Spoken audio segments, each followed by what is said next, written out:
Saudara, Paus Fransiskus menjadi paus ketiga yang mengunjungi Indonesia. Dua pendahulunya yakni Paus Paulus ke-6 dan Paus Yohanes Paulus II telah terlebih dahulu menjejakkan kakinya di bumi pertiwi dan meninggalkan kesan yang mendalam.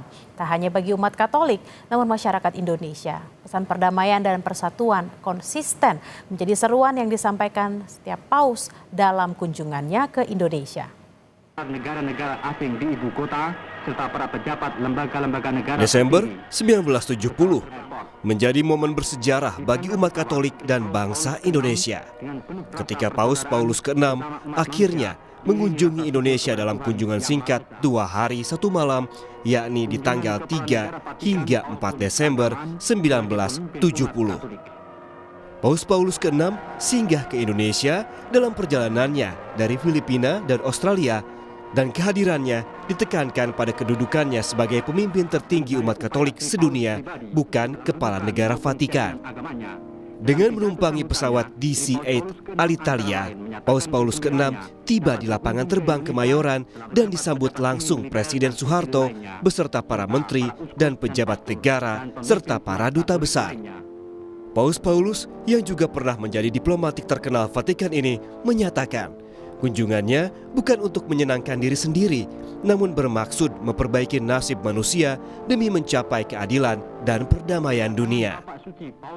Ia juga memuji kerukunan dan toleransi umat beragama di Indonesia.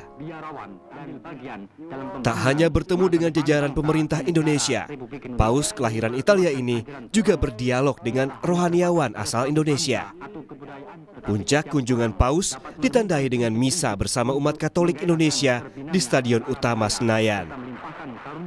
Lawatan Paus berakhir keesokan harinya, yakni 4 Desember 1970. Paus Paulus ke-6 bertolak menuju Hong Kong dari lapangan terbang Kemayoran. Sebagai kenangan dari kunjungannya, Paus menghadiahi 4 unit ambulans yang dapat digunakan oleh rumah sakit.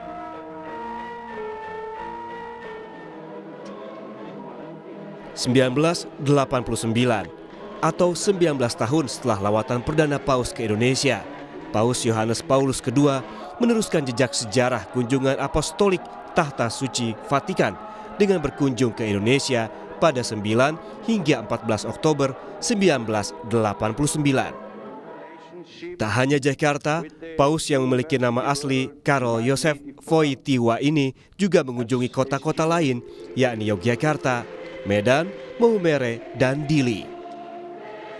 Kali ini, Sri Paus hadir sebagai pemimpin tertinggi umat Katolik sedunia dan kepala negara Vatikan. Ketibaan Paus diiringi upacara penyambutan disertai 21 kali tembakan meriam. Presiden Soeharto yang menyambut langsung Sri Paus mengantarkan Paus langsung menuju Istana Merdeka untuk sambutan resmi kenegaraan. Dalam pertemuan negara, keduanya saling bertukar pikiran mengenai keadilan dan perdamaian dunia. Paus Yohanes Paulus II bahkan memuji Pancasila sebagai dasar negara Indonesia. Setelah pertemuan, Paus ke-264 ini langsung mempersiapkan misa kudus di Stadion Utama Senayan.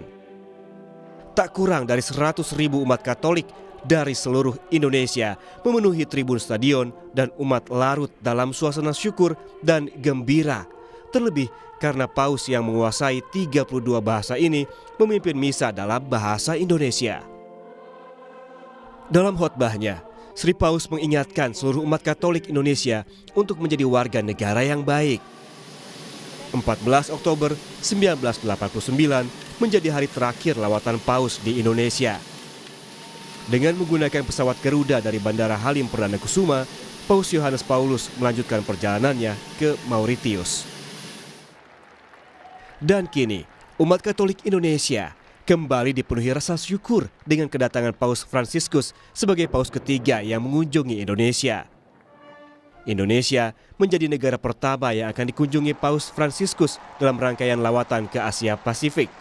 Faith, Fraternity, Compassion atau iman, persaudaraan, dan bela rasa menjadi moto yang dipilih dalam kunjungan agung ini. Momentum penuh rahmat ini begitu dinanti dan juga diharapkan menjadi inspirasi agar seluruh umat manusia dapat mewujudkan perdamaian dan persaudaraan dalam kemanusiaan.